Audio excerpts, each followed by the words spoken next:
mismo yung admin, sa palagay ko, interesado na mawalang bisa na yan. Kasi kinakabahan din na matalo. Aminin natin. Para sa akin, wala na talagang panahon para sa trial. Dapat ibasura na.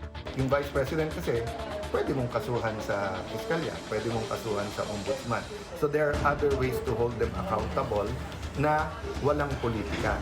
Hintayin na lang po natin. One thing is for sure, we are duty bound, as I mentioned, to go through it. No? So matutuloy yan. Tila wala ng atrasan sa tangkang pagbasura sa impeachment ni VP Sara. Desidido raw ang kanyang mga kaalyado na ilibing na ang kaso sa Senado. Ayon pa sa kapatid ng Pangulo, alam na nila na tagilid na talaga ang reklamo. Matuloy man daw ang paglilitis, wala ng oras sa kasalukuyang Kongreso. Ano na nga ba ang mangyayari sa VP Sara saga at ang mga nagsusulong ng impeachment? May bago kayang taktika? Magandang gabi, ako po si Pinky Webb. Simulcast tayo sa DWAR Abante Radyo at 94.7 Mellow BFM.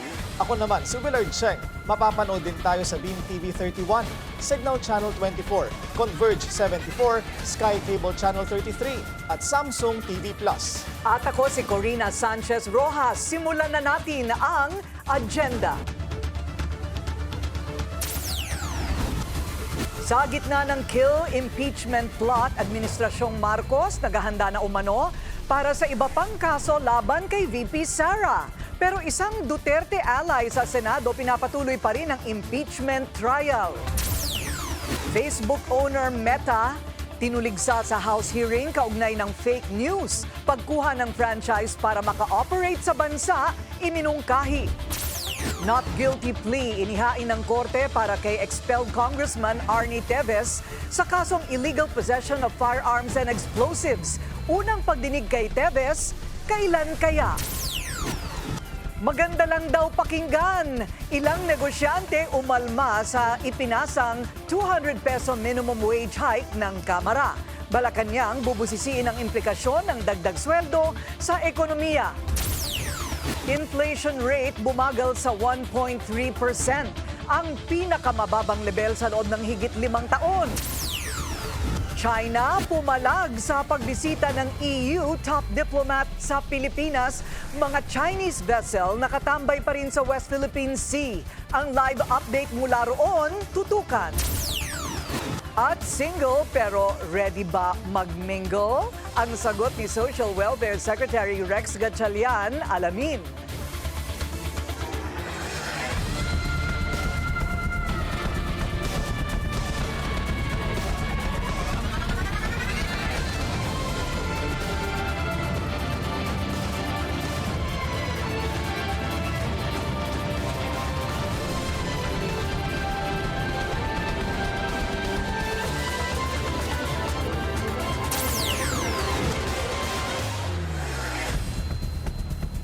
Matapos mabatikos dahil sa bagal ng impeachment process sa Senado, bumanat si SP Cheese at sinabing sunod-sunuran lang ang mga kongresista kay House Speaker Martin Romualdez. Agad namang bumuelta ang mga mambabata sa Kamara at yan ang agenda report ni Zandro Ochona. Ayaw ng patulan ng mga kongresista ang patutsyada ni Senate President Cheese Escudero na sunod-sunuran lang sila kay Speaker Martin Romualdez. Sabi nila, gawin na lang ng Senado ang kanilang trabaho. Mahirap nilang mapasunod ang lahat ng mahigit 300 mambabatas na bumubuo sa Kamara. Kanya-kanya po kasing districts, hindi naman po magiging seasoned politicians yan kung the mere na susunod na lang po sila sa isang batas. Kailangan po ang desisyon natin at the end of the day nanggagaling po sa mandato ng taong bayan. Sabi pa ng isang kongresista mula sa Maynila, ni hindi nga sila nagkikita ni Speaker Romualdez. Actually, nakita kami ni Speaker dito lang po sa plenary. Never po kami nagkakausap ng personal. Matibay pa rin ang paniniwala ng mga kongresista na matutuloy pa rin ang impeachment laban kay Vice President Sara Duterte dahil ito raw ay ayon sa konstitusyon. Para sa agenda, Zandro Ochona, Billionaire News Channel. At makakausap po natin ngayon former FEU Institute of Law Dean and Law Professor sa Ateneo, UST at PLM, Attorney Mel Santamaria. Attorney Santamaria, magandang gabi po sa inyo at maraming salamat po sa oras. Bisayo, Pinky. Meron ho bang kapangyarihan ang Senado na magbasura ng impeachment complaint? Para maibasura ang impeachment complaint, dalawa ang katanungan na dapat sagutin. Tandaan natin, ang articles of impeachment ay inihain na noong February 5, 2025. Nag-attach na ang jurisdiction. So ang mga tanong, una, ang tatanong ng mga senador dapat, nangyari ba o ginampanan ba, nagawa ba ang mga paratang na sinasabing ginawa ni VP Sara? Nangyari ba? Nag-e-exist ba? Yan ang unang tanong.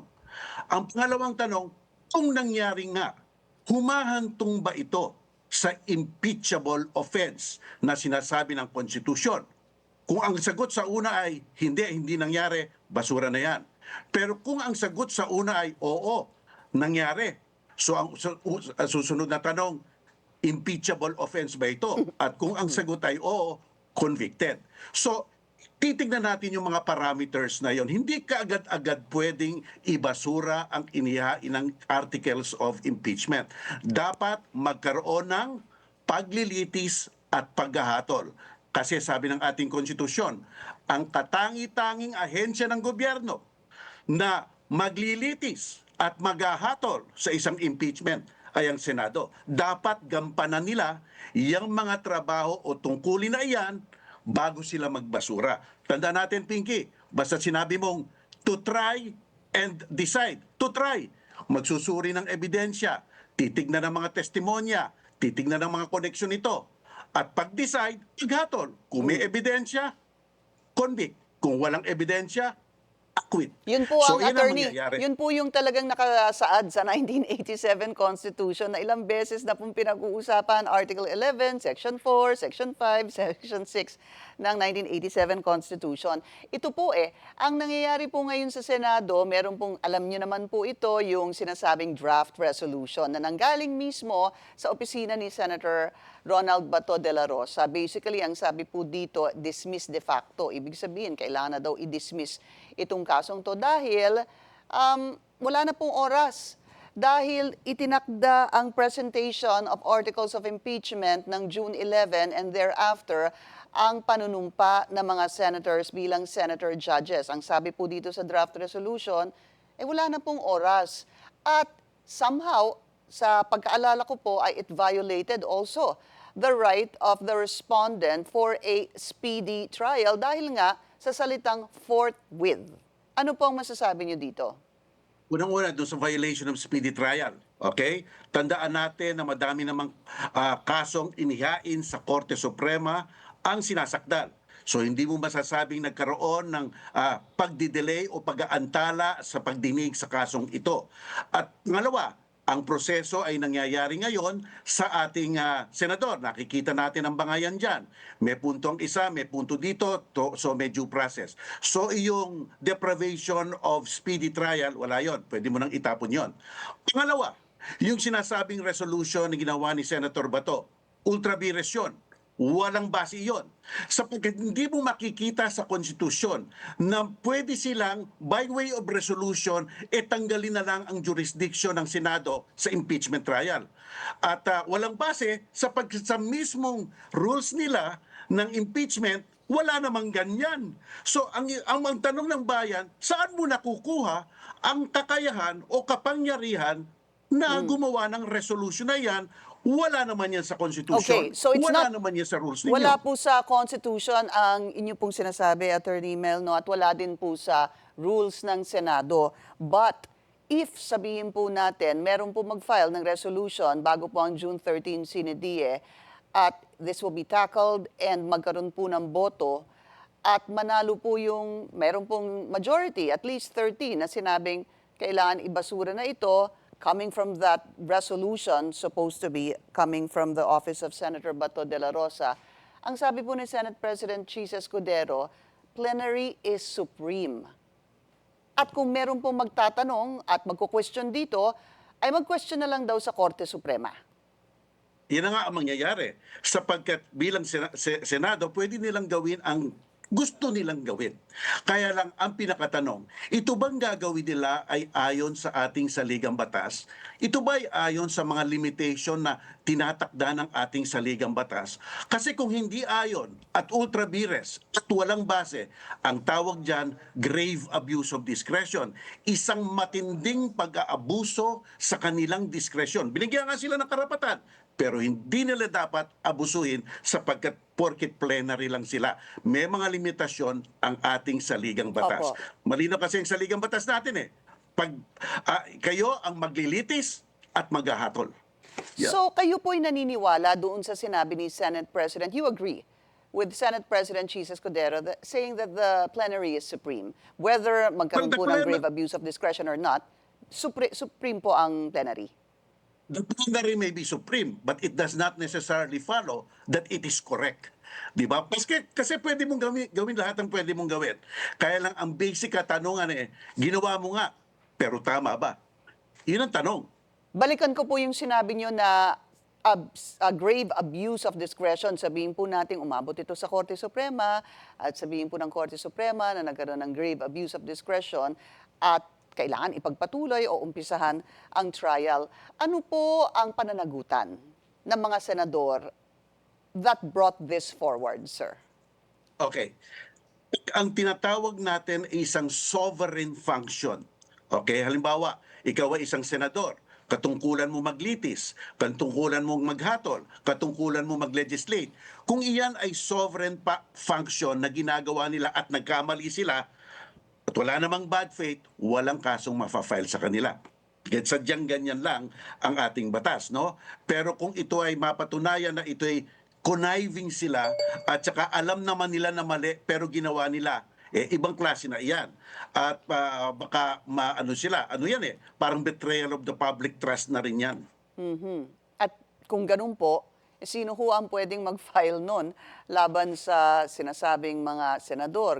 Gaya po na inyong sinabi na posibleng guilty dito, but that would be a little hard to prove. It is always in the mind. Kaya napakatinding at napakahirap i-prove yan. Kaya ang benefit of the doubt will always be with them. But the result is being looked at. Tama ba yung resulta? Yun ang pinupuntahan natin. Kung mali, dapat talagang hindi sundan. Siguro, Attorney, kailangan sigurong malaman ang inyong pananaw. Ano ho ba dapat ang mananaig? Yung pong nasa konstitusyon, Article 11, hindi ko po alam kung Section 4 o 5 o 6 yun. Yung sinasabing the Senate shall have the sole authority to try and hear all impeachment cases. Try and hear, try and decide. Yung po yung nakasulat, hindi ho ba? Versus a vote in plenary that might win to junk this impeachment trial due to a number of reasons, whether there's not enough time or any other reasons. Ano ho ba dun dapat ang manaig? Saligang batas ang mananaig. Sapagkat ang saligang batas ang pinakamataas na batas natin. Wala dapat maglabag o gobiyan sa ating saligang batas. Kaya nga meron tayo niyan. Kasi ang ating saligang batas, binibigyan natin ng kapangyarihan ang mga departamento ng gobyerno. Kaya lang alam natin na pwedeng abusuhin. Kaya gumagawa rin ng limitasyon ang ating konstitusyon. At kaya nga ang ating konstitusyon, malinaw na malinaw, pag na-file yan, maglitis kayo at maghatol kayo. Iyan ang sabi ng konstitusyon. Happy po ang opinion kung maaari bang tumawid ang impeachment mula 19th sa 20th Congress. Ano po ang inyong posisyon hinggil dito? Pwedeng-pwede, Pinky. Bakit? Alam mo, ang ating Senado, tatlo ang trabaho nila. Iba-iba. Ang una, gumawa ng batas, legislative. Ang pangalawa, mag-try ng impeachment trial, quasi-judicial. At pangatlo, nagro-roll sila ng electoral tribunal kung may protesta sa eleksyon. Tatlo yan. Ang sabi ng ating Korte Suprema, hindi porkit natapos na ang legislative nature ng Kongreso, tapos na rin lahat. Ang non-legislative function ng Kongreso ay patuloy pa at hindi napuputol kung naputol na yung legislative nature. Malinaw yan. Malinaw yan sa kaso na dinesisyon na ng Korte Suprema. Kaya, ang impeachment trial is a quasi-judicial function. Tandaan natin, paglilitis at paghahatol. At kung naglitis ka, magsusuri ka ng ebidensya. Judicial yan. Pero hindi sila judiciary, kaya quasi-judicial. Mananatili yan at sasampayan at pupunta yan sa 20th Congress. Ano ho ba ang sa inyong palagay, attorney? Magkakaroon ho ba ng trial? Well, ganito yan, Pinky. Gandang tanong mo yan. Kaya nakasalalay talaga sa konsyensya ng ating mga senador. Sabi nila, it's a numbers game. Tama naman sila. Pero tignan nila ang tungkulin nila sa ilalim ng konstitusyon. Ba't sa sinabi mo maglitis, susuri ka ng ebidensya. Basta nagsabi kang maghatol, dapat maghatol ka ayon sa ebidensya. Hindi mo pwedeng i-decide ang kaso by mere alyansa lamang o sapagkat galit ka sa tao. Hindi pwede. Dapat gawin mo ang iyong tungkulin. Kaya, conscience ang ating inaasahan na magkaroon sila ng konsyensya. At kung hindi nila ituloy, aakyat na naman yan sa Korte Suprema. Maraming salamat po sa inyong oras. Former FEU Institute of Law Dean and Law Professor ng Ateneo, UST at PLM, Attorney Mel Santamaria. Maraming salamat sa inyo. Hindi pwedeng maghain ang isang senador ng resolusyon para ibasura ang impeachment ni VP Sara. Yan ang paniniwala ng isang election lawyer na nananawagan sa mga magiging senator judge na maging patas.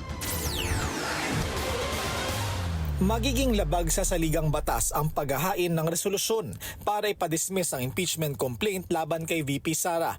Ito ang tingin ng batikang election lawyer na si Attorney Romulo Macalintal, kasunod ng pagsulong ni Senator Bato de la Rosa ng de facto dismissal ng isinampang reklamo para hindi na matuloy ang impeachment trial.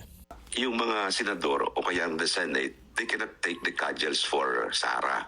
Hindi nila pwedeng ipagtanggol si Sara. Ang tungkulin nila ay hindi to take up yung mga matters na si Sara lamang ang pwedeng mag-take up.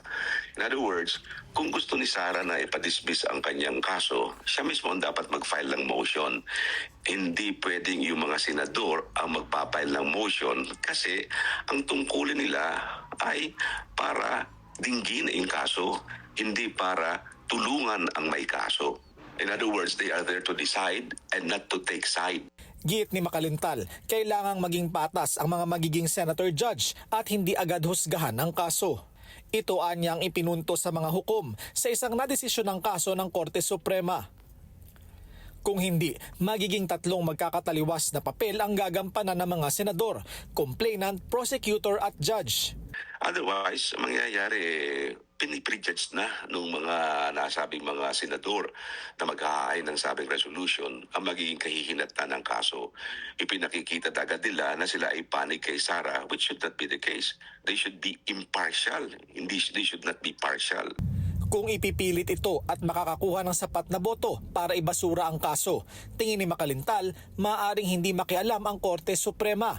Pero taong bayan na anya ang bahalang humusga, lalo't makikita na kung kanino kumakampi ang bawat senador. These are all political issues. Sila magdi-decide yan. And it is only the people who will decide kung tama o mali. Ang nakakatakot dyan, ano magiging senaryo ng taong bayan? Kung sakaling i-dismiss yan o kung sakaling i-grant yan. Kung pagbigyan si Sara, ano magiging reaksyon ng mga those who are against Sara? Kung hindi siya pagbigyan, ano ang reaksyon ng mga taong in favor of Sara? So dito makikita natin ang kung ano talaga ang damdamin ng bayan. At kung lalo na kung matutuloy ang impeachment trial, kung magkakaroon ng trial at lalabas ang mga ebidensya at kung biglang i-dismiss yan, tatanggapin ba ng taong bayan ang desisyon? Pero sa opinyon ni Macalintal, hindi pwedeng tumawid sa 20th Congress ang impeachment trial. Alinsunod na rin sa sariling rules ng Senado na all pending matters and proceedings shall terminate sa pagtatapos ng isang kongreso, but may be taken by the succeeding Congress as if presented for the first time. Kaya para kay Macalintal, kailangan matapos by June 30 ang paglilitis. Pero anya, time is not on their side. Wala ng oras para matapos ito. Tagilid na talaga ang Duterte impeachment ayon sa mga kaalyado ni VP Sara sa Senado. Alam na raw ito ng administrasyon kaya't ang kanilang diskarte binabago. Isusulong na umano ng sabayan ang reklamong impeachment at mga kasong kriminal laban sa pangalawang Pangulo. Yan ang agenda report ni Hannah T. Mismo yung admin, sa palagay ko, interesado na mawalang bisa na yan. Kasi kinakabahan din na matalo. Aminin natin. Mismong allies ng administrasyon ngayon, bahagi umano ng pag-draft ng resolution para ipadismiss ang impeachment trial ni Vice President Sara Duterte. Ayon yan kay Senadora Amy Marcos. Posible kasing maakwet si VP Sara kung matutuloy daw ang paglilitis, kaya mismong admin ang tila interesadong hindi ito ituloy. Hindi niya tinukoy ang mga senador pero una na siyang nakakita ng ilang version ng mga draft na ito, kabilang ang galing sa opisina ni Senator Bato de la Rosa na nagtutulak ng de facto dismissal. Iba-iba ang nilalaman ng mga draft. May gustong ipadismiss ang mga reklamo at kung makakatawid pa ba ang impeachment mula 19th pa 20th Congress. Hindi naman group effort na katulad nung pag-aresto at pagtangay kay Presidente Duterte. Ito, ibig ko sabihin, lawmaking is not a solo flight. No, we always work together. Paliwanag ni Senadora Amy, hindi na raw mauupuan ng 19th Congress ang mga reklamo. Late na kasing nagsumite ng complaints ang House nitong February 5 at hindi rin ito nabasa sa plenaryo, ang first step para mag-convene ang impeachment court. Naudlot pa ang target na June 2 at ngayon nakaset na sa June 11, ang huling session day ng Kongreso bago mag-CNADA adjournment. Wala na talagang panahon para sa trial. Dapat ibasura na kung gusto talaga ng House of Representatives, wala namang problema. Pwede silang magpila ulit, subject to the one-year ban. That seems very, very clear to me. Pero giit ni Marcos, hindi ito para pagtakpan ng Vice President. Katunayan, tinanggap na raw ni VP Sara ang anumang mangyayari. May kinahaharap pang ibang kaso ang bise sa labas ng Senado. Kabilang dyan ang reklamo sa DOJ tungkol sa mga banat niya laban sa first couple at House Speaker at audit issues tungkol sa OVP confidential funds. I'm not really looking for a way out because like I said, there will be no way out. Accountability will remain and responsibility will have to be assigned. May kaparehong punto si Senator Alan Peter Cayetano. May less weight umano sa national stability ang impeachment ng Vice President at hindi lang paglilitis ang paraan para panagutin siya. Hindi rin kasi immune sa suits ang bise kumpara sa Pangulo. Yung Vice President kasi, pwede mong kasuhan sa piskalya, pwede mong kasuhan sa ombudsman. So there are other ways to hold them accountable na walang politika. Pero pinaaalalahanan niya ang Senado na di dapat sila makalimot sa constitutional mandate para mag-convene bilang impeachment court. Naniniwala naman si Senator J.V. Ejercito na tutuloy ito. Hintayin na lang po natin. Ang one thing is for sure, we are duty bound, as I mentioned, to go through it. No? So matutuloy yan. Hindi naman, I don't think there's an attempt to derail or to stop. Wala raw siyang natanggap na kopya ng draft mula kay De La Rosa, pero open siya sa anumang opinyon tungkol sa impeachment. One, nanggaling yan sa isang legislator, then isang group, then we will discuss on it. Sana raw matapos agad ang trial para makabalik ang Senado sa pagtutok sa iba't ibang national issues. Nanghinayang ako doon sa momentum, no, with the biggest mandates ever received by both the President, the Vice President. We were off to a good start. Ang ganda ng goodwill. Kaya lang napaaga yung bangayan na ito, humantong na nga po tayo sa magkakaroon na ng impeachment. Tinanggihan din niya na konektado ang trial sa laban para sa Senate presidency. Lumitaw din ang pangalan ni Senator Amy sa posibleng laban, pero nilinaw niyang may humingi lang daw ng pabor sa kanya. Palagay ko, ang gusto lang nila, makipag-umpugan ako kay Tambalos-Los. Nauna na siyang kumala sa slate ng kanyang kapatid na si PBBM at ngayon napapabilang na sa Duterte Bloc. Habang ilang admin allies ang posibleng kasali sa pagbuo ng draft resolution para i-dismiss ang impeachment trial ni VP Sara, posibleng naghahanda ng iba sa labas ng paglilitis. Dahil ayon mismo kay Senadora Amy, baka maakwit si VP Sara. Kaya lang, hanggat hindi ito formal na binabasura, constitutional mandate pa rin ng Senadong mag-convene bilang impeachment court. Para sa agenda, Hannah T., Billionario News Channel. Sa sigalot sa laot, patuloy ang maritime patrol ng ating Navy sa West Philippine Sea. Nakasama rin ang ilang miyembro ng media sa RORE mission. Yan ang agenda report ni Francis Folbe na ngayon ay live on board the BRP Andres Bonifacio. Francis, so anong island features naman ang naikutan ninyo at meron ba kayong mga insidente?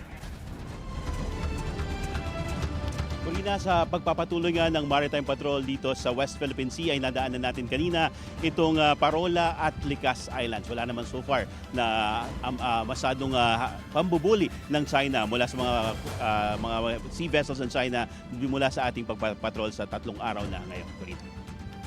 Hindi naging madali para sa mga miyembro ng media ang shore-to-ship operations para makasampa sa BRP Andres Bonifacio. Matataas na alon na aabot sa 4 to 5 meters ang sinuong gamit ang rubber boat. Makalipas ang mahigit 20 minuto, nakasampa na ang team sa gray ship ng Philippine Navy at naglayag sa West Philippine Sea. First stop, Parola Island o Lighthouse na kilala rin na Northeast Clay. Ito ang ikatlong pinakamalaking landform sa Kalayaan Island Group. Napapaligiran ng isla ng mga koral. Mahigit 2 kilometro mula rito ay ang Pugad Island na kahit pasok sa ating exclusive economic zone ay nasa teritoryo na ng Vietnam. Dati raw itong sakop ng Pilipinas pero nakuha ng Vietnam noong dekada 70. Ayon kay Colonel Joel Bonapente, ang commander ng Naval Task Force 42, sa kabila nito ay naging maayos naman daw ang relasyon ng Pilipinas at Vietnam. Sa katunayan, nagkakaroon pa nga raw ng friendly games ang mga tropang Pinoy at tropang Vietnam. Magandang halimbawa daw ito ng maayos na coexistence ng magkapitbahay na bansa sa Indo-Pacific region. Exactly po. Pwede po mag-exist without any tension. May mapapansin na structure sa Pugad Island at tuloy din daw ang development dito. Sa ikatlong araw ng Aerial at Naval Maritime Patrol dito sa West Philippine Sea ay bumaba tayo dito sa Likas Island. Ito ang pangalawa sa pinakamalaki na inuukupa ng Pilipinas dito sa bahagi ng West Philippine Sea. Kung makikita nyo rito ay mayroon silang tower, may bandila ng Pilipinas at mayroon ding detachment ng militar dito sa isla. Para sa sustenance ng tropa, meron din silang mga alagang hayop at gulay. Isa si Technical Sergeant Nino Calbog sa mga nakaposte sa Likas Island. Sa 20 taon niya sa serbisyo, na-assign na siya sa Hulo, napasabak sa bakbakan sa Marawi at nagbantay na rin sa iba pang mga isla sa Kalayaan. Pero pinakahamon pa rin ang malayo sa pamilya.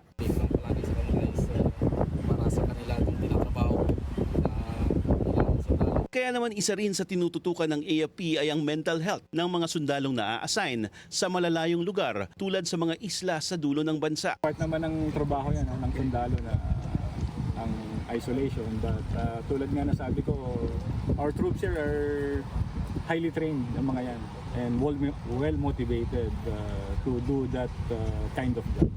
Kaya importante rin ang rotation and resupply mission para sa ating mga tropa sa mga isla. Hindi biro ang sakripisyo ng mga sundalo, Coast Guard at Maritime Police para tiyaking hindi maaagaw ang ating teritoryo. Nag-conduct tayo nga ng Maritime Patrol na media embedded. So ito, part din nito ng pag-celebrate natin ng ating 126th anniversary ng ating kalayaan. So dito pinapakita natin na ang bawat feature natin dito sa West Philippine Sea, yung siyam na features na to, ay tinatauhan natin ng miyembro ng Sandatahang Lakas ng Pilipinas to assert our sovereignty. And with this, we're showing the Filipino people, yung warmth na nandito po yung media, nakita nyo talaga kung ano yung sitwasyon dito sa isla. Napakaganda po ng ating bayang Pilipinas. Samantala, Corina, sa pagpapatuloy nga nitong Maritime Patrol ay ilang Vietnamese at Chinese vessels din ang ating namataan. Nagkaroon din ng isang radio challenge pero agad naman itong naayos, Corina. So, wala namang engkwentro, Francis, kasi siguro kabilang mga reporter, ito ang inyong hinihintay na magkaroon ng pambubuli at talaga makita ninyo first hand. Wala namang nangyaring ganon. So far, Corina, sa 3 araw na pagsasagawa nitong Maritime Patrol, wala tayong nakita na pambubulian. Subalit, sa 3 araw na yun ay nagkaroon na rin tayo ng 3 enkwentro. Encounter na nakita natin itong mga Chinese vessels. Una, nung paglipad tayo sakay ng C-130 ng Philippine Air Force ay nag-radio challenge itong China Coast Guard. At sinabi lang natin na papunta tayo sa Pag-asa Island kung saan hindi na sila sumagot sa atin. Pangalawa, nung pag-alis natin sa Pag-asa Island para mag-board kami dito sa BRP Andres Bonifacio, nakita natin, Corina, ang 6 na China vessels. Meron siyang Coast Guard vessel, may 2 o 3 na militia vessels at meron din tayo nakita na gray ships nila. Pero hindi naman ito lumapit sa atin. Hanggang kanina, sa pagbaba natin dito sa Likas Island, mayroong lumapit sa amin na 2 gray ship. Ito ay bangka o barkong pandigma ng China pero hindi naman sila nag-radio silence. Kumbaga, nagmasid lang sila mula sa malayo. So walang pambubuli na naganap dito sa ating pagpapatrolya dito. So nakaramdam naman kayo, Francis, ng tensyon. Naramdaman ninyo itong tensyon na nararamdaman namin bilang mga manonood kapag nagkakaroon ng bullying incident? Oo, Corina, dahil sakay tayo ng gray ship, isa itong barkong pandigma ng Philippine Navy at nakasalubong natin, nakita natin na hindi naman malayo sa atin itong mga barkong pandigma rin ng China at ilan pang mga militia at Coast Guard vessels nila. Masyado silang marami at iisa lamang itong barko natin. So iba yung pakiramdam na makikita mo ito dahil may konting takot. Pero nabubuhayan din tayo ng loob dahil nakikita natin yung lakas ng loob ng ating mga sundalo na handa silang magbuwis ng buhay para maprotektahan at ipaglaban yung ating soberanya. Corina.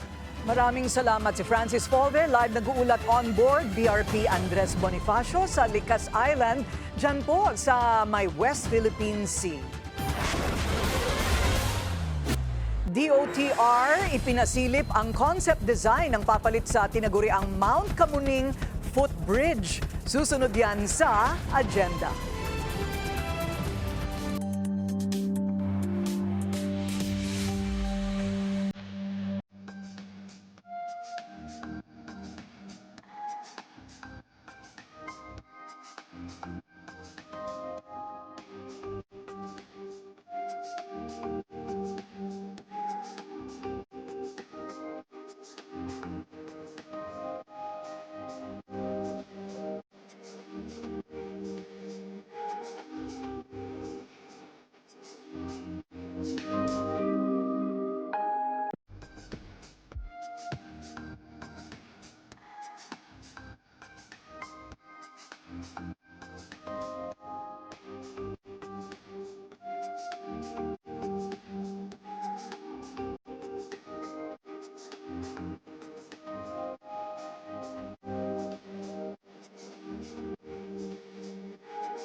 Traffic check muna tayo ngayong Huwebes sa EDSA Boni MRT Station. Mabagal ang daloy ng mga sasakyan sa northbound lane.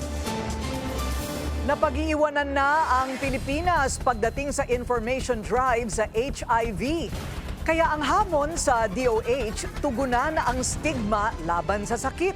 Yan ang agenda report ng ating Mojo Ivy Reyes.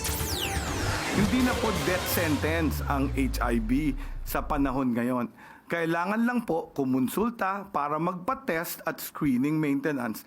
Maintenance lang ang kailangan po. Katapat niyan, para lang na siyang high blood or diabetes na basta meron kang gamot, tuloy-tuloy po ang magagawa.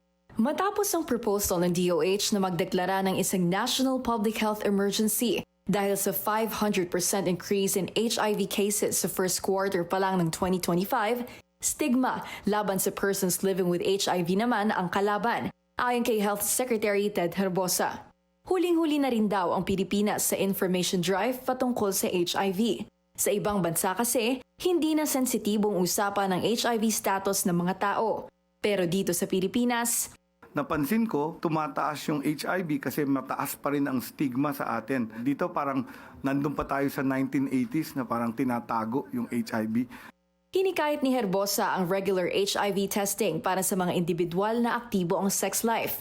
Lalo na ngayon na ibinaban na rin nila ang age of consent for screening and testing to 16 years old mula sa dating 18 years old. Sa dala ng DOH, sa age group na 15 to 25 years old o mga Gen Z ang kadalasang maraming nagpopositibo. Ang feeling ko, it's about the raging hormones of an adolescent. Pagkatapos, yun nga, experimenting, napakadali with online dating. Tila may easy access daw ang mga tao sa sex sa panahon ngayon. Dagdag ni Herbosa, dapat din balang kasi ng HIV law sa Pilipinas dahil nakatuon lamang ito sa mga female sex worker. Kahit na 95% ng mga kaso, lalaki ang involved. Pero, para sa leading HIV advocacy group sa Pilipinas, disappointing ang framing ng DOH sa mga male-to-male sexual relationships, lalo't Pride Month ngayong Hunyo. I don't know the agenda of the Department of Health, why they suddenly released this statement during the Pride Month. Kasi medyo nagbabacklash siya sa LGBT community na medyo hindi maganda pakinggan kasi HIV affects everyone. HIV does not choose. Diba? Everybody who engages in risk. Panawagan ng Love Yourself Philippines, hindi kailangan takutin ang mga tao. Bagamat matagal na raw na epidemya ang HIV, may solusyon naman. Ayon kay Love Yourself founder Vin Pagtakhan, libre ang HIV assistance sa community centers nila. Dahil may self-testing na rin ngayon, may door-to-door delivery din ang Love Yourself sakaling malayo ang pasyente sa kanilang hubs. Pero may silver lining din daw ang announcement ng DOH dahil marami nang lumalapit sa kanila para magpatingin. From 1984 to March 2025, nasa mahigit 148,000 HIV cases ang recorded sa Pilipinas. Kumpara sa datos noong nakaraang taon, alarming daw ang 57 daily cases mula Hunyo hanggang Marso. Para sa agenda, Ivy Reyes, Billionaire News Channel. Hindi bundok pero may hiking. Ganyan inilarawan ng publiko ang pagdaan sa tinaguriang Mount Kamuning Footbridge. Ilang taon matapos ito gawing biro sa social media, ang tulay pinagigiba na ni Pangulong Bongbong Marcos. Ang detalye sa agenda report ni Andrea Salve. Bago ang kontrobersyal na PWD ramp ng footbridge sa EDSA Busway Philam Station, we had this, na kung gagawa ng listahan ng isang pedestrian ng worst footbridges in Metro Manila, pihadong unang-una ito sa maaalala. Ang Mount Kamuning o Stairway to Heaven kung tawagin sa social media, naging kumpulan ng criticisms, masked as memes sa nakalipas na mga taon. Pero after 6 years, ito ay mamamaalam na dahil ayon kay Pangulong Bongbong Marcos, it's time to tear it down. Pedestrians are not the priority. They are the least priority. And Mount Kamuning is a symbol of that. He said, that's unacceptable, tear it down, build a better one. Sa inilabas na digital conceptual design ng DOTR, plano nilang palitan ang 30-foot Mount Kamuning ng mas mababang footbridge na itatayo konektado sa EDSA Busway GMA Kamuning Station. May elevator sa magkabilang bahagi at sa gitna na inaasahang sisimulan ngayong taon. Para kay Secretary Dizon, hindi pinag-isipan ng mabuti ang Mount Kamuning. 2018 nang makumpleto ng MMDA ang proyekto na may 10 million peso budget. You have to put thought into it, Yes, Mikey. That's the absolutely. key. And the thought that our engineers put into this is, first of all, we cannot put it in the same location. Aminado naman ang naunang administrasyon ng MMDA na hindi para sa vulnerable sectors ang naitayo nilang footbridge. Ito raw ay para sa able-bodied pedestrians na nais tumawid ng kalsada ng mas mabilis at ligtas. Pero, epektibo nga ba ang isang proyekto kung hindi ito inklusibo? Para sa agenda, Andrea Salve, Billionaire News Channel. Pagsasa pribado sa mga paliparan ang nakikitang solusyon ni Transportation Chief Vince Dizon para mapagaan ang buhay ng mga biyahero. Bukod sa pagpapaganda sa NAIA, tiniyak din ni Dizon na hindi sila tumitigil para mapabilis ang iba pang mga proyekto. Narito ang agenda report ng ating mobility correspondent G. Baroga.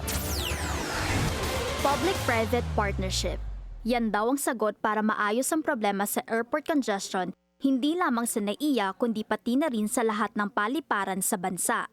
Ayon kay Transportation Chief Vince Dizon, isang halimbawa rito ang pagsasapribado ng NAIA na ngayon ay nasa ilalim ng pamamahala ng San Miguel Corporation concessionaire na New NAIA Infracorp o NNIC ni ultra-bilyonaryo Ramon Ang. Binisita nila ito kamakailan kasama si PBBM para ipakita ang mga pagbabago less than a year simula ng pamunuan ito ng NNIC. The lines and the queuing and the feel of the airport, it's really a lot. There's more space. The lines are shorter. The movements are faster. Boldest move daw ni PBBM ang desisyong isapribado ang operasyon ng NAIA na pinag-uusapan na termino pa lang ni dating Pangulong Fidel Ramos noong 1992 to 1998. That is the key to make the passenger experience better. That is the key to make things faster. That is the key to developing our airports so we don't have airports with, broken toilets and broken lights and dirty bathroom, dirty comfort rooms. Ongoing din ang konstruksyon ng New Manila International Airport o NMIA sa Bulacan na proyekto rin ng SMC. Mahalaga raw na mapag-aralan ang seamless transition mula sa NAIA patungo sa NMIA na magiging main gateway na ng bansa. NAIA, given all the congestion, given that it's in the middle of the city, it's probably one of the biggest causes of traffic in that area stretching from Parañaque, Pasay, Taguig, Makati. It's really got to move. Inaasahang matatapos ito within the 15-year concession period ng SMC.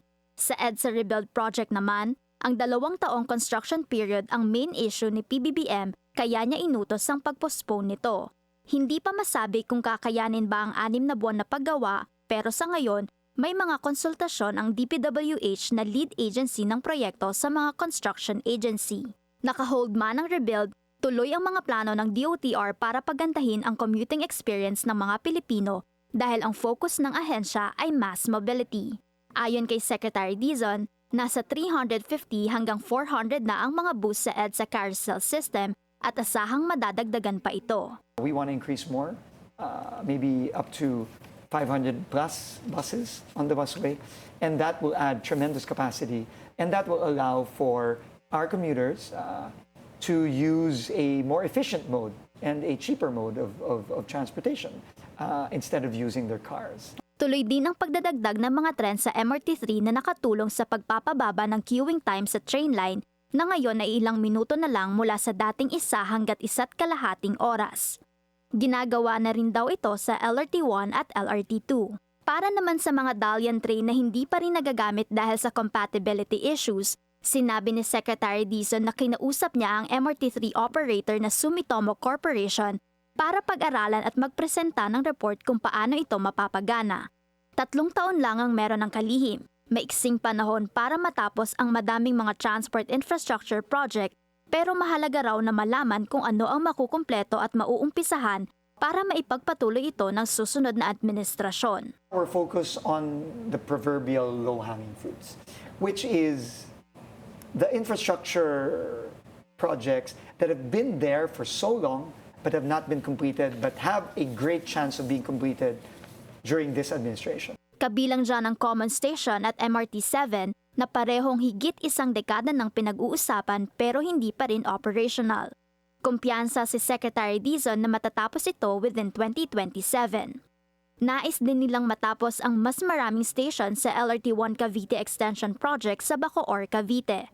Aminado ang kalihim na malaking problema ang right-of-way sa mga proyektong ito, pero kailangan lang ang matinding focus. Tulad ng kaso sa subway project na mula 5 ay 2 na lang ang kailangan pang trabahuhin.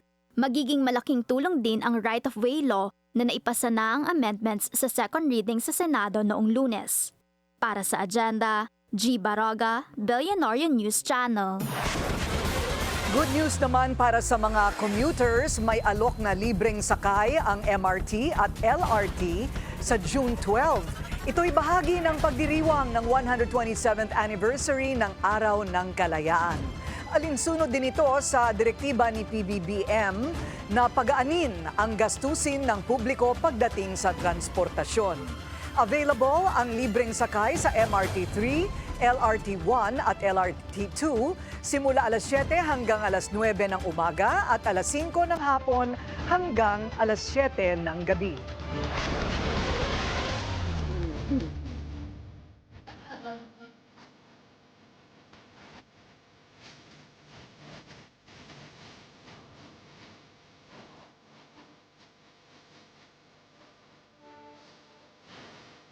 Bumagal ang pagtaas ng presyo ng mga bilihin at serbisyo sa bansa nitong Mayo, ayon sa PSA. Pero sa kabila nito, ilang produkto pa rin ang nagmamahal. Ang detalye sa Agenda Report ni Sujin Kim. Pinakamabagal na pagtaas ng presyo ng mga produkto at serbisyo sa loob ng mahigit 5 taon ang naitala nitong Mayo. Bumagsak sa 1.3% ang headline inflation, ang pinakamababang antas mula November 2019. This is the lowest in the last 66 months. Ito ang ika-4 na sunod na buwan na may pagbagal ng presyo. Ayon sa PSA, ang paghina ng inflation ay bunsod ng mas mabagal na pagtaas ng singil sa kuryente, tubig at renta sa bahay. Tuloy-tuloy din daw ang pagbaba sa presyo ng bigas na may negative 12.8% inflation. Naglalaro sa 43 hanggang 60 pesos ang presyo ng bigas. At ayon kay MAPA, malaki ang posibilidad na manatiling negative ang inflation para sa bigas sa buong taon. Ito ay negative na since January of 2025. So buong yung 5 months of 2025, puro negative na yung ating rise inflation. May mga expectations na tuloy pa rin itong negative in the coming months kasi nakikita natin na yung prices of rice ay talagang bumababa na yung kanyang price per kilo. Pero sa kabila ng pagbagal sa overall inflation, nananatili ang pressure sa ilang bilihin. Nagmahal ang karne, partikular ang baboy at manok, itlog at ilang gulay kabilang ang talong. Meat basket natin ay tumaas 7.9% ngayong Mayo 2025 because of the prices ng pork. In particular, pumasok din yung fish and other seafood. Pasok ang May inflation figure sa forecast range ng Bangko Sentral na 0.9 hanggang 1.7%. Binabantayan ng BSP ang posibleng upward pressure mula sa pamasahe, presyo ng karne, pati na rin ng utilities moving forward. Anila nagbibigay daan ito sa posibleng mas accommodative o mas maluwag na monetary policy. Para sa agenda, Sujin Kim, Billionaire News Channel. Wala nang ang time ang mga Pilipino para maghanda ng pagkain. Kaya para sa mga nagmamadali, patok ang fast-moving consumer goods.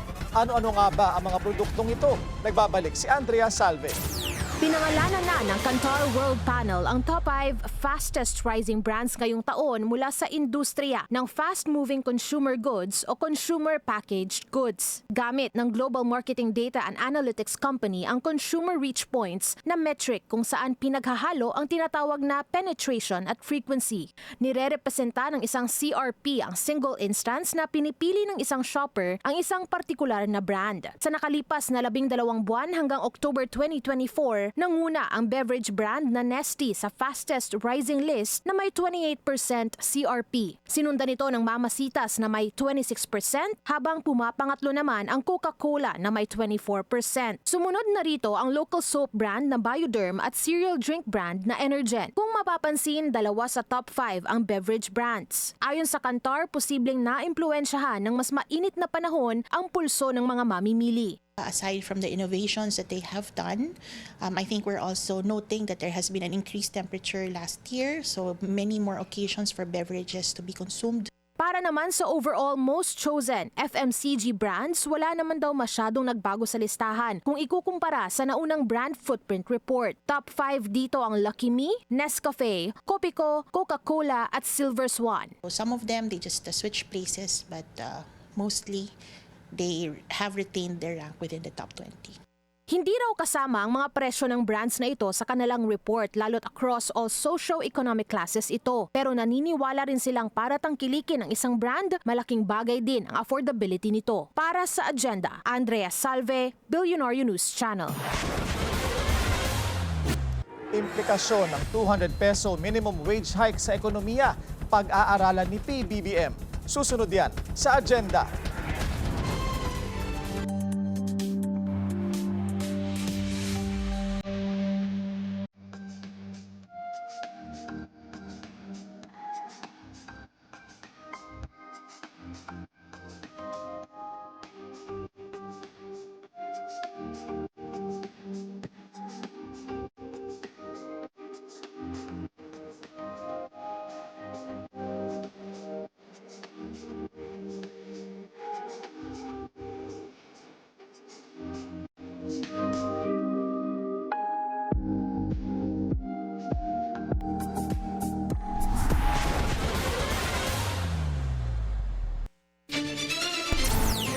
Traffic check ulit tayo. Sa EDSA Guadalupe naman, mabagal ang daloy ng mga sasakyan sa north and southbound lanes. Umarangkada na muli ang investigasyon ng Kamara sa fake news. Sa pagpapatuloy ng hearing ngayong araw, inamin ng Malacanang na hirap silang labanan ang disinformation. Nagbabalik si Sandro Chona para sa detalye. Dito na binusisi ng mga kongresista kung sino nga ba dapat ang mga siwa sa fact-checking o kanino dudulog kapag may napansing maling impormasyon online. Sino po ba ang may primordial responsibility ng fact-checking? Mr. Chair, with due respect to the platforms, dapat sila, kasi kumikita po sila ng pera pa sa platform na yan. At saka, isa na sila sa mga pinakamayayaman na kumpanya sa mundo eh. Willing naman na makipagtulungan ang ibang digital platforms. We agree that everyone who uses these platforms have the appropriate responsibility, including the platforms as well. So, Mr. Chair, for things that are within the control of the platform, we would take accountability for that. For things that are within the control of other entities, such as, for example, the users, then the appropriate responsibility and accountability mechanisms as provided by law would be applicable. Natalakay din ng komite ang House Bill number 11515 na layong kilalanin ang Digital Media Standards Coalition bilang independent fact-checking and ethical guidance authority. Kahalintulad ito ng kapisanan ng mga broadcaster sa Pilipinas o KBP para sa radio at TV organization sa bansa. Yun nga lang, tila mahirapan ang pumasa at maisabatas ito ngayong 19th Congress. Kaya mismo ang overall chairman na ng TRICOM ang nagpasaklolo kay PBBM para gawin itong priority bill. Para sa agenda, Zandro Ochona, Billionario News Channel. Oras na para obligahin ang Meta na kumuha ng congressional franchise para maka-operate sa bansa. Yan ang mungkahi ni Surigao del Sur Congressman Johnny Pimentel kasunod ng pagtanggi umano ng Facebook owner na alisin ang mga fake content. Dagdag ni Pimentel, hindi rin nagbabayad ng buwis ang kumpanya pero self-regulation na nga lang sana ang hinihiling ng gobyerno. So, it's about time siguro. If they cannot have self-regulation, it must be this government, this administration, tayo mag-regulate sa kanila.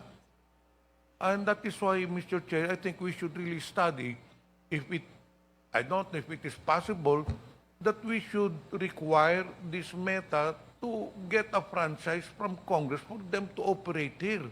Kasi may oversight committee ang Congress, we can regulate them. Magsisimula na sa Hulyo ang pagdinig sa patong-patong na kaso laban kay expelled Congressman Arnie Teves. Kanina, humarap ang dating mambabatas sa kanyang unang arraignment mula ng inaresto at dineport ng Timor-Leste. Yan ang agenda report ni Joash Malimban. If an accused in a criminal case refuses to enter a plea, then the court will enter a plea of not guilty on behalf of that accused. Mismong korte na ang naghain ng not guilty plea para kay expelled Congressman Arnie Teves. Tumanggi kasi siyang magbigay ng sariling plea kaninang umaga nang humarap siya sa Manila Regional Trial Court.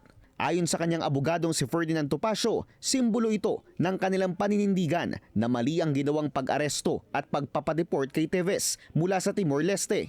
Dahil nga po hindi sinunod ng gobyerno ng Timor-Leste yung writ of habeas corpus na inisyu ng Tribunal de Recursos ay iimbestigahan po ng Parliament of Timor-Leste kung bakit po tinurn over sa Philippine government si Ginoong Teves. Opisyal nang magsisimula ang trial ni Teves sa kasong illegal possession of firearms and explosives.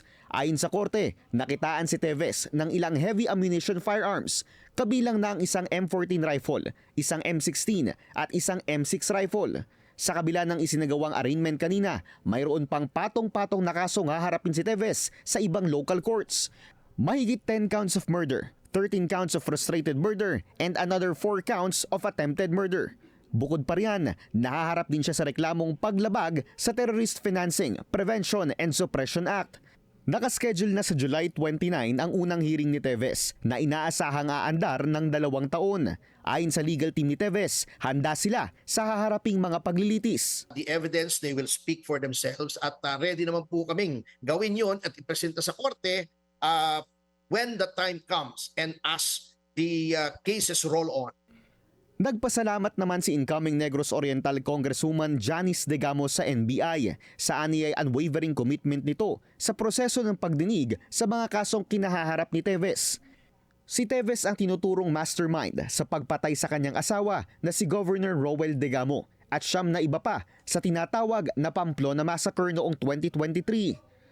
Kasalukuyang mananatili sa isang NBA-controlled detention facility sa New Bilibid, Muntinlupa si Teves habang pinag-uusapan pa ng NBI kung tuluyan na ba siyang dadalhin sa Manila City Jail kasunod ng isang commitment order na ipinag-utos ng isang Manila court. Para sa agenda, Joash Malimban, Billionaire News Channel. Gaya ng inaasahan, tutol ang ilang negosyante sa 200 peso hike para sa minimum wage earners sa private sector. Giit nila kakaunti lang ang makikinabang dito. Narito ang agenda report ni Sujin Kim. Umaalma ang business community. Kasunod ito ng pagpasa ng Kamara sa 200 pisong aumento para sa mga minimum wage earners sa pribadong sektor. Yung maganda na pakinggan yan, tataasan ang sweldo ko, no? Konti lang yung apektado, paruso sa iba yan. Sunod-sunod ang babala mula sa malalaking grupo ng mga negosyante sa bansa. Unang umalma ang Employers Confederation of the Philippines. Sabi ng presidente nito na si Sergio Ortiz Luis, magiging pasanin lang ito ng karamihan sa mga Pilipino. It's good news for a minority of our workers, but bad news for the super majority of our workers. Because out of the 52 million workers, ang mabe-benefitan lang yan is 10%. No? And the 90% will acquire all the harm it will do in inflation. Magtataas ng presyo yan para mahabol nila yung tinaas na sweldo. Kung hindi nila kaya ng merkadong bilhin na, magbabawas ng tao yan. Tapos yung mga investors natin na naghihintay mag-invest, matatakot na rin. Kulelat na nga tayo sa investment, lalo ba tayo magiging kulelat? MSMEs provide the biggest number of jobs in the Philippines, and this abrupt legislation by the House of Representatives would be a challenge at this time. SMEs in the Philippines today, MSMEs are struggling with a weak economy, with high prices, and the global situation is very unstable. The global situation is very unstable, so we should be more careful with moves like this. Samantala, ipinunto ng Federation of Filipino-Chinese Chambers of Commerce and Industry na hindi dapat Kongreso ang magtakda ng sahod kundi ang tripartite wage boards na may balanseng representasyon ng mga employer, worker at gobyerno. Ang Financial Executives Institute of the Philippines o FINEX naman nananawagan na tumuon sa pagpapababa ng gastusin sa halip na direktang aumento sa sahod. Ang Anvil Business Club, hinimok ang gobyerno na tutukan na lang ang pagpapababa ng cost of living imbis na dagdagan ang pagsahod. The government should ideally assist the workers and wage earners by lowering prices of basic goods, lowering the prices of food, lowering the prices of electricity, lowering the cost of housing, rentals, transportation. If all these factors could be lowered or stabilized, there won't be need for non-stop wage increases. Samantala, ayon sa Philippine Statistics Authority, malaki ang posibilidad na tumaas ang inflation, partikular sa mga services, sakaling matuloy ang 200 peso legislated wage hike.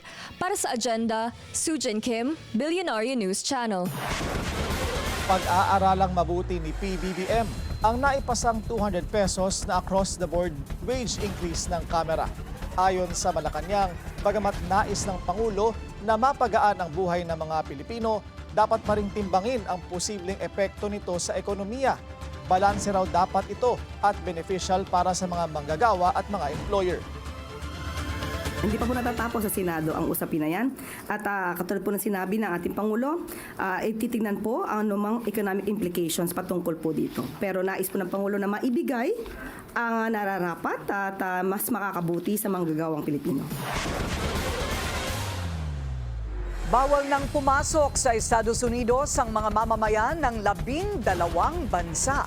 Citing national security concerns, naglabas si US President Trump ng travel ban laban sa Afghanistan, Burma, Chad, Republic of Congo, Equatorial Guinea, Eritrea, Haiti, Iran, Libya, Somalia, Sudan at Yemen. Partially restricted naman ang pagpasok ng mga taga-Burundi, Cuba, Laos, Sierra Leone, Togo, Turkmenistan at Venezuela. Nung una niyang term in office, naglabas din si Trump ng travel ban laban sa 7 Muslim majority nations. Ito'y binawi pagpasok ng Biden administration. The recent terror attack in Boulder, Colorado has underscored the extreme dangers posed to our country by the entry of foreign nationals who are not properly vetted, as well as those who come here as temporary visitors and overstay their visas. We don't want them.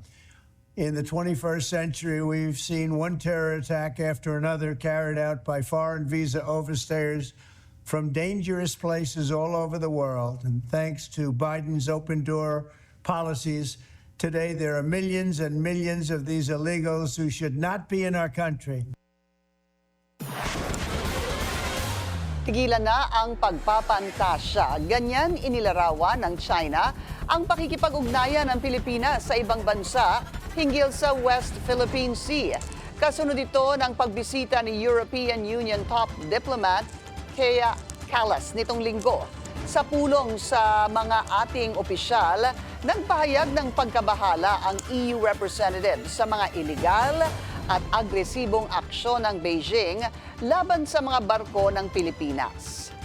Giit ng Chinese Embassy, walang karapatan ng EU na makisawsaw sa maritime issue. Hinimok nito ang regional bloc na tigilan ang anilay pag-uudyok ng gulo. Pinagtibay ni Prime Minister Lawrence Wong ang kumpiyansa ng Singapore sa Pilipinas bilang business partner. Yan at iba pang detalye ng kanyang first official visit sa agenda report ni Ivy Reyes. Sa bilateral meeting ni Singapore Prime Minister Lawrence Wong at President Bongbong Marcos, main agenda ang renewable energy at digitalization.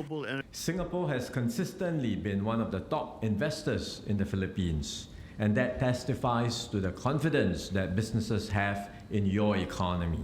Singapore companies are interested in renewable energy projects in the Philippines, including solar and wind projects.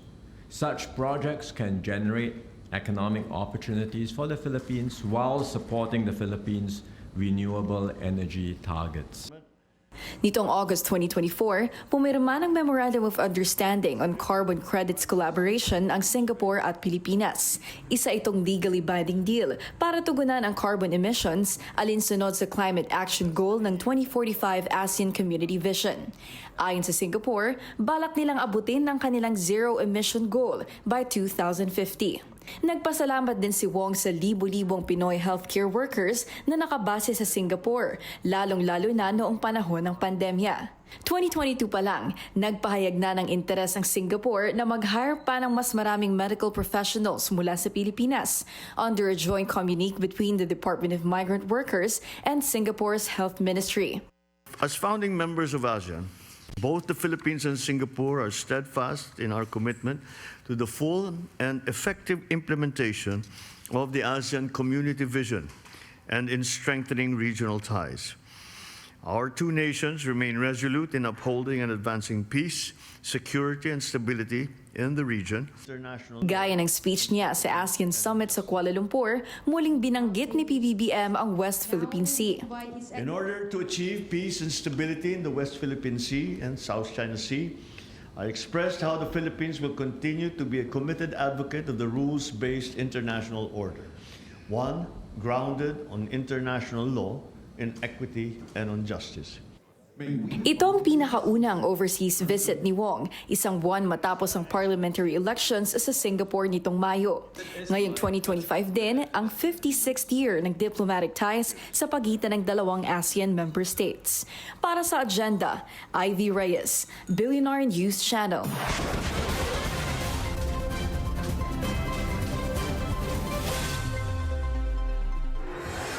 Naglabas na ng show cause order ang Commission on Elections laban kay Duterte Youth First nominee Drixie May Cardema. Kaugnay ito ng mga alegasyong peke ang ilang impormasyon na nakapaloob sa kanyang Certificate of Candidacy at Certificate of Nomination. Isa na rito ang paggamit ng apelidong Cardema kahit na Suarez naman ang kanyang tunay na pangalan.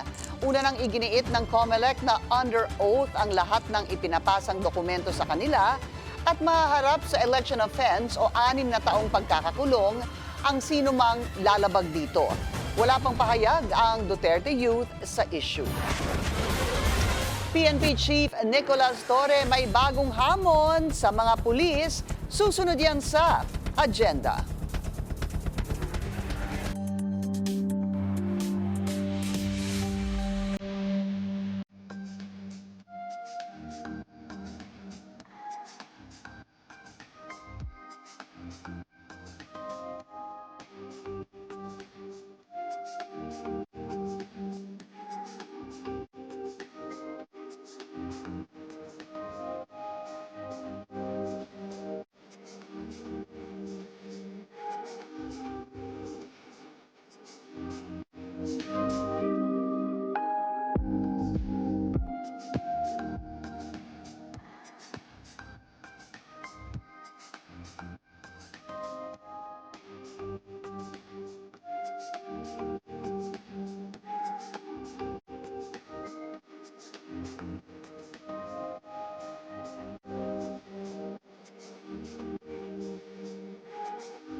Isa pang traffic check ngayong Thursday rush hour sa EDSA Mega Mall. Gapang na rin ang mga sasakyan sa north and southbound lanes. Kasunod ng opisyal na deklarasyon ng pagsisimula ng tag-ulan, ang OCD pinaghahandaan na ang posibleng epekto nito. Bukod kasi sa hagupit ng sama ng panahon, pinangangambahan din na sumabay ito sa pagputok ng bulkan. Ang detalye sa agenda report ni Paulo Barcelon. Nagsimula ng mag-preposition ng disaster supplies ang Office of Civil Defense sa iba't ibang lugar sa bansa bilang paghahanda sa epekto ng tag-ulan. Ayon kay Office of Civil Defense Chief Undersecretary Ariel Nepomuceno, nakipag-ugnayan na sila sa DOH at sa DSWD para makapag-stock ng hygiene kits, medical kits at food packs sa buong bansa. Nasa 3 million food packs na ang naka-preposition para sa agarang pagbibigay ng ayuda sa mga posibleng mabiktima ng mga sakuna. Importante kasi yan. Para pag kinailangan, nandun na sa malapit na lugar yung mga ipantutulong natin sa mga pamilya. Pero bukod sa pagpasok ng mga malalakas na bagyo na inaasahan mula Setyembre hanggang Nobyembre, todo bantay din ng OCD sa Bulkang Kanlaon. Ang worst case scenario, magsabay ang malalakas na ulan sa pagputok ng bulkan. Nagsimulang mag-alboroto ang Kanlaon Hunyo ng nakaraang taon. Naghahabol tayo talaga ngayon doon sa kanilang pwedeng matirahan in case from level 3 maging level 4. Nandun yung pagsubok talaga natin dyan. Saan tatakbo yung ating mga kababayan na from 2,000 plus families, madadagdagan na additional 9 to 10,000 families na lilikas sa mga lugar nila. Isa pang masusing binabantayan ngayon ng OCD ang epekto sa disaster response ng pagkukumpuni ng San Juanico Bridge na kumukonekta sa Samar at Leyte provinces. Let's remember, ang mga Samar provinces, Northern, Eastern, Western Samar provinces, ang kategorya niyan napakahirap at mahihirap ang mga nakatira dyan. These are provinces that are considered very poor and poor. So ibig sabihin yung mga kababayan natin dyan, talagang sila yung mga lubhang nahihirapan sa buhay.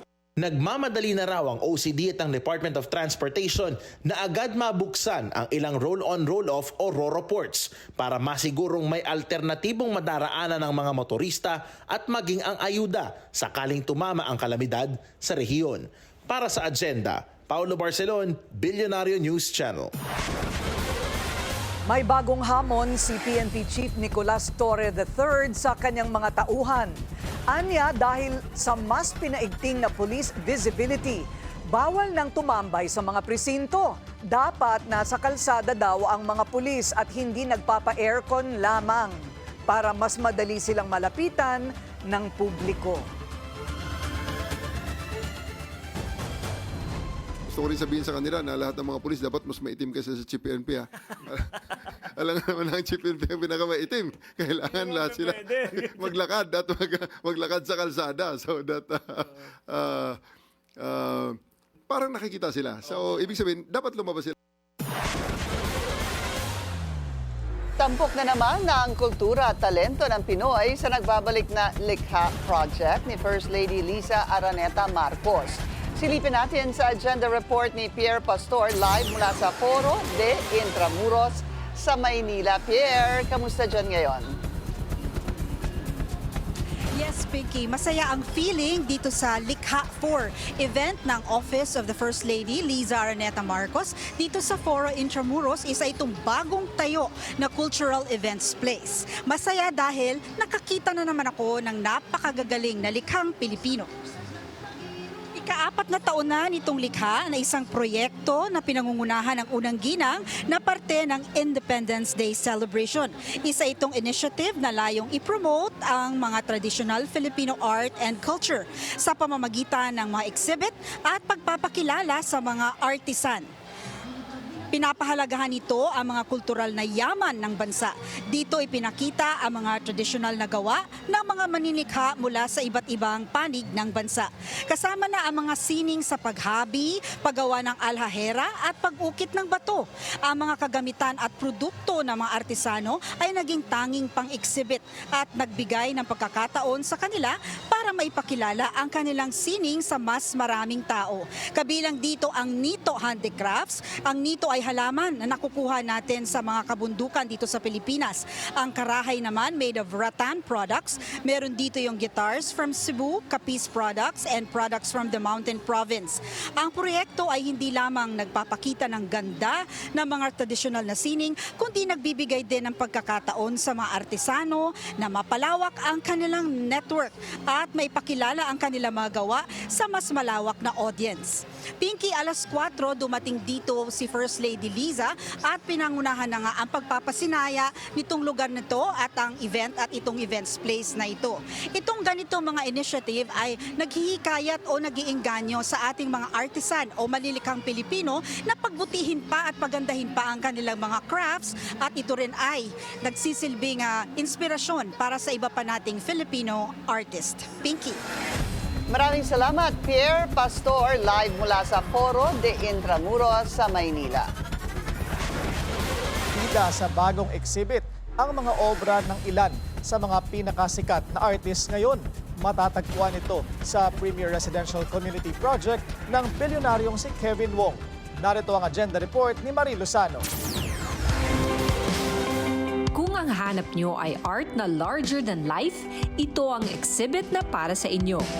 Bukas na sa publiko ang art exhibition sa Southlink Estate sa Las Piñas. Isang curated showcase ng mga gawa sa ilan sa mga pinaka-iconic at pinaka-exciting na artists ngayon.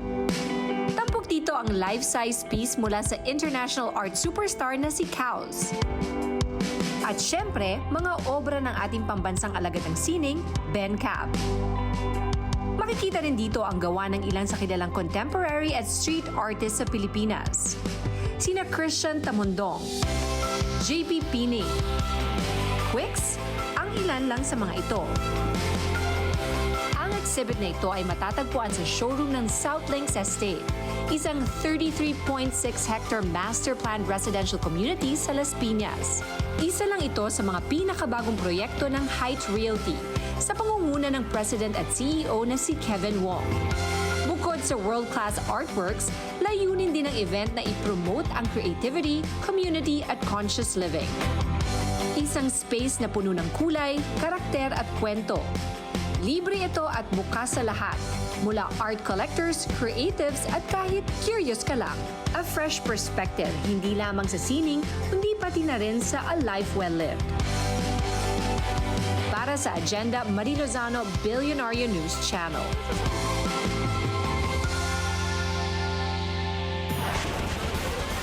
busy pa para magkajowa? Ganyan din si Social Welfare Secretary Rex Gatchalian. Sa At the Forefront ng Bilyonaryo News Channel, inamin ng kalihim na single pa rin siya at wala pa raw time sa kanyang love life. Kung ano naman para sa kanyang masasabing the one, anya, if you know, you know. If I find time, I'll get to that. Pero wala eh. And I barely have time to sit down and breathe. Akin, walang definition yan. You know when you know. Diba? You see when you see and you know when you know. So, naniniwala kayo sa love at first sight? I think so. Yeah. Lalo na pag ganito naka-late in the game.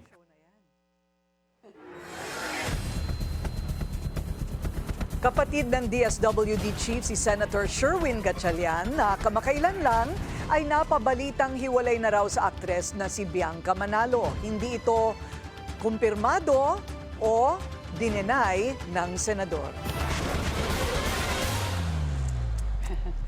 Tagulan pa naman. Tagulan pa naman. Ha? Tagulan pa naman. Tagulan pa naman. Mas masarap na kayakap, di ba? Yun pala ang punchline mo. Medyo na-late ako doon, ha? Ako rin, ha? Parang nawala ako doon, ha? Tagulan. Luma-luma na kasi joke na yun. Sorry naman. Sorry, Tito Joke. Malamig ang ano. Malamig ang mga gabi, ang mga araw ng tag-ulan. Alam mo, ikaw lumang tao ka talaga. Mas luma hindi ka pa sa akin. bunso. Okay, sana Pero naman. maganda yung ano. Alam. Mount Kamuning. Mount Kamuning. Alam mo, nung binabasa ko, It's sabi about ko, time. Kailangan nakitin na natin bago mawala. Bibili na ako ng hiking boots. Sabi, able body daw. Tsaka pag tinamad tayo, parachute na lang tayo pababa. Ayun. At least good. gagawa nila ng paraan, right? Ayun, It's about time. Ang tagal din nun. 2018 pa yun. So, 2018 pa? Ay, 2018 natapos eh. Diyan pala maganda mag-workout. Libreng workout. Libreng workout. Akit baba ka Balik-balik, lang. Oo, di ba? Seryoso si Nakakapagod Willard. yun. Pwede. Ikaw muna. Try mo. Bago mawala. Try mo, balitaan mo kami. Sige. Alright, yan po ang ating agenda ngayong gabi. Ako po si Pinky Webb. Ako naman, si Willard Cheng. At ako si Corina Sanchez Rojas. Sa bawat issue may anggulo. At ang balita may agenda.